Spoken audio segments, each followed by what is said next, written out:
बिस्मिल्लाहिर्रहमानिर्रहीम अस्सलाम वालेकुम मुअज़्ज़िज़ नाज़रीन, मैं हूँ आपका होस्ट खालिद बिलाल। तुसन साडे फेसबुक ते यूट्यूब चैनल जदीद सोलर सिस्टम।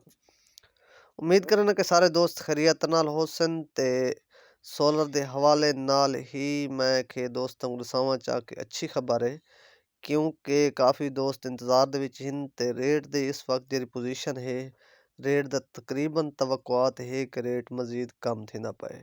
तकरीबन ही पोजीशन जेह्ड़ी लगदी पई है, तां 2 ॾींहं ते 3 ॾींहं ते तकरीबन रेट मज़ीद रुपया डेढ़ रुपया डाउन थी वैसी।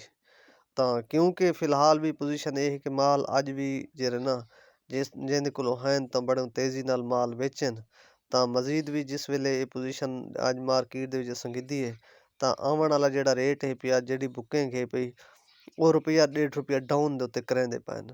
ਅਗਰ ਰੇਟ ਬਰਕਰਾਰ ਹੋਵੇ ਤਾਂ ਡਾਊਨ ਤੇ ਬੁਕਿੰਗ ਨਾ ਕਰੇ ਨਾ, ਅਗਰ ਅਪ ਥੀਵਣ ਦਾ ਇਮਕਾਨ ਹੋਵੇ ਤਾਂ ਬੁਕਿੰਗ ਕਰਾਂਦੇ ਨਹੀਂ ਜਿਤਨੇ ਵੀ ਕਾਰੋਬਾਰੀ ਬੈਠੇ ਨੇ। ਤਾਂ ਇਹ ਵਜ੍ਹਾ ਦੇ ਉੱਤੇ ਫਿਲਹਾਲ ਜਿਤਨੀ ਵੀ ਸਾਕੂ ਅੱਜ ਇਨਫੋਰਮੇਸ਼ਨ ਦਸਾਂ ਕੋਸ਼ਿਸ਼ ਕੀਤੀ ਹੈ ਮਿਲੀ ਹੈ ਤਾਂ ਉਹ ਵੀ ਤੁਹਾਡੇ ਤੇ ਸ਼ੇਅਰ ਕਰਾਂਦੇ ਪਏ ਤੇ ਹੁਣ ਤੱਕ ਦਸਾਂ ਰੇਟ ਜਿਹੜੀ ਅੱਜ ਪੋਜੀਸ਼ਨ ਮਾਰਕੀਟ ਦੀ ਰਹਿ ਗਈ ਹੈ। ਤਾਂ ਲੌਂਜੀ ਹਾਈਮੋ 6 ਦਾ ਜਿਹੜਾ ਰੇਟ ਅੱਜ ਚੱਲੇ ਨਾ ਉਹ 55 ਰੁਪਏ ਵੀ ਚੱਲਦਾ ਰਹਿ ਗਏ ਤੇ 55.50 ਤੇ ਵੀ ਚੱਲਦਾ ਰਹਿ ਗਿਆ ਔਰ ਪੂਰੇ 55 ਤੇ ਵੀ ਚੱਲਦਾ ਰਹਿ ਗਿਆ। ਮੁxtਲਿਫ ਅੱਜ ਸਾਰੀ ਲਈ ਦੇ ਵਿੱਚ ਰੇਟ ਚੱਲੇ ਤਾਂ ਉਹ ਵੀ ਕੈਨੇਡੀਅਨ ਐਨ ਟਾਈਪ ਦਾ ਵੀ ਇਵੇਂ ਰੇਟ ਚੱਲਦਾ ਰਹਿ ਗਿਆ।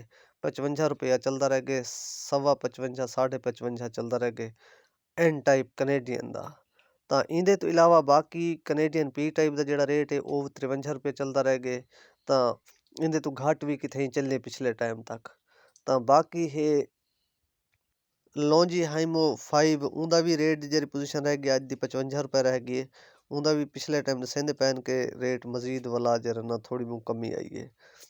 ਤਾਂ ਇਸ ਵਕਤ ਇਹ ਸੂਰਤ ਹਾਲ ਹੈ ਵਾਲਾ ਇਹਦੇ ਤੋਂ ਇਲਾਵਾ ਐਨ ਟਾਈਪ ਦਾ ਵੀ ਮਾਲ ਤਕਰੀਬਨ ਉਹਦਾ ਕਨਫਰਮ ਜਿਸ ਵੇਲੇ ਥੀ ਸੀ ਕਾਫੀ ਦੋਸਤ ਉਹਦਾ ਵੀ ਪੁੱਛਦੇ ਰਹੇ ਨਾ ਤਾਂ ਉਹ ਉਸ ਟਾਈਮ ਤੱਕ ਅਪਡੇਟ ਕਰੇ ਸੁਣ ਲੇਕਿਨ ਇਮਕਾਨ ਹਿੰਨ ਪੈ ਦੂਰ ਜਾਂ ਤੇ ਤਕਰੀਬਨ ਸਾਡੇ ਲਈ ਇਹਦੇ ਵਿੱਚ ਮਾਲ ਐਨ ਟਾਈਪ ਦਾ ਵੀ ਆਵੇ ਸੀ। ਤਾਂ ਮਜ਼ੀਦ ਵੀ ਜਿਹੜੇ ਵੇਲੇ ਆਸੀ ਉਹਲੇ ਅਪਡੇਟ ਕਰੇ ਸੁਣ ਜਿਹੜਾ ਵੀ ਉਹਦਾ ਰੇਟ ਹੋ ਸੀ। ਬਾਕੀ ਉਹਦਾ ਸਾਈਡਾਂ ਤੇ ਕਿਤੇ ਮੁਲਤਾਨ ਦੀ ਸਾਈਡ ਤੇ ਜਾਂ ਤੇ ਡੀਜੀ ਖਾਨ ਕੋਈ ਹੀ ਕਦੇ ਬੰਦੇ ਕੋਲੋਂ ਹਾਈ ਤਾਂ ਉਹਨਾਂ ਜਿਹੜਾ ਰੇਟ ਅੱਜ ਦਾ ਦਿੱਤਾ ਸਾ 58 ਰੁਪਏ ਦਿੱਤੇ ਨੇ, ਕਿਉਂਕਿ ਰੇਟ ਮਜ਼ੀਦ ਜਰਨਾ ਕਮ ਥਿੰਦੇ ਬੰਦੇ ਕੋ ਨਵੇਂ ਮਾਲ ਜਿਹੜੇ ਆਨਨ ਉਹ ਕਿਹੜੀ ਪੋਜੀਸ਼ਨ ਦੇ ਵਿੱਚ ਆਨਨ। ਤਾਂ ਬਾਕੀ ਹੈ ਜੇ ਦਾ ਵੀ ਅੱਜ ਦਾ ਜਿਹੜਾ ਰੇਟ ਹੈ ਪਿਆ 51 ਰੁਪਏ ਪਰ ਵਾਟ ਔਰ ਜੇ ਇਹ ਐਨ ਟਾਈਪ ਦਾ ਜਿਹੜਾ ਮਾਲ ਹੈ ਪਿਆ ਡਬਲ ਗਿਲਾਸ ਉਹ 55 ਰੁਪਏ ਪਰ ਵਾਟ। ਔਰ ਇਹਦੇ ਤੋਂ ਇਲਾਵਾ ਬਾਕੀ ਹੈ ਸੋਗੋ ਇਨਵਰੈਕਸ ਸੋਗੋ ਦਾ ਵੀ ਅੱਜ ਦਾ ਰੇਟ ਜਿਹੜਾ ਹੈ ਉਹ ਵੀ 52 ਰੁਪਏ ਪਰ ਵਾਟ ਔਰ ਇਨਵਰੈਕਸ ਦਾ ਜਿਹੜਾ ਰੇਟ ਹੈ ਪਿਆ ਉਹ 54 ਰੁਪਏ ਪਰ ਵਾਟ।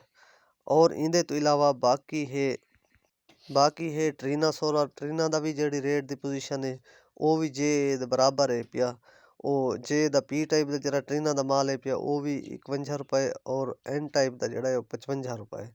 ਔਰ ਇਹਦੇ ਤੋਂ ਇਲਾਵਾ ਬਾਕੀ ਵੀ ਜਿਹੜਾ ਮਾਲ ਇਵੇਂ ਸਮੇਂ ਜਿਨ ਕੋ ਪੀ ਟਾਈਪ ਦਾ ਉਹ ਵੀ ਕਿਥੇ ਮਿਲਦਾ ਪਿਆ ਤਾਂ ਉਹਦਾ ਵੀ ਅੱਜ ਦੇ ਜਿਹੜਾ ਪੋਜੀਸ਼ਨ ਰੇਟ ਰਹਿ ਗਈ ਉਹ ਵੀ 53 ਰੁਪਏ ਰਹਿ ਗਈ ਹੈ। ਕਿਉਂਕਿ ਰੇਟ ਜਿਹੜੀ ਪੋਜੀਸ਼ਨ ਫਿਲਹਾਲ ਇਸ ਟਾਈਮ ਮਾਰਕੀਟ ਦੀ ਆਉਂਦੀ ਪਈ ਹੈ ਆਹਿਸਤਾ ਥੋੜ੍ਹਾ ਡਾਊਨ ਵਾਲੇ ਪਾਸੇ ਆਉਂਦੀ ਪਈ ਹੈ। ਤਾਂ ਫਿਲਹਾਲ ਦੇਖੋ ਇਹ ਵੀ ਇਹਦੇ ਨਾਲ ਮੈਂ ਤੁਹਾਨੂੰ ਦੱਸੀ ਵਜਾਂ ਕਿ ਜਿਹੜੀ ਪੋਜੀਸ਼ਨ ਸੀਜ਼ਨ ਦੀ ਇਸ ਟਾਈਮ ਲੱਗਦੀ ਹੈ ਤਕਰੀਬਨ ਹੀ 15 ਤਰੀਕ ਤੱਕ ਰੇਟਾਂ ਦਾ ਇਮਕਾਨ ਹਿੰਨ ਥੋੜੇ ਬਹੁਤ ਜਿतना ਵੀ डाउन थिया रुपया थी वञे डेढ़ थी वञे 2 थी वञे 3 थी वञे 15 तरीक तो बाद वाला रेट आहिस्ता या बरकरार या खड़ वैसन या आहिस्ता अप थियण पए वैसन। मज़ीद भी ਜਿਹੜੀ ਪੋਜੀਸ਼ਨ ਹੋ ਸੀ ਤੁਹਾਨੂੰ ਦੱਸੇਸੂ। ਇਹਦੇ ਨਾਲ ਆਪਣਾ ਖਿਆਲ ਕਰੇ ਸੋ ਤੇ ਦੇ ਸੋ ਇਜਾਜ਼ਤ। ਅੱਲਾ ਹਾਫਿਜ਼।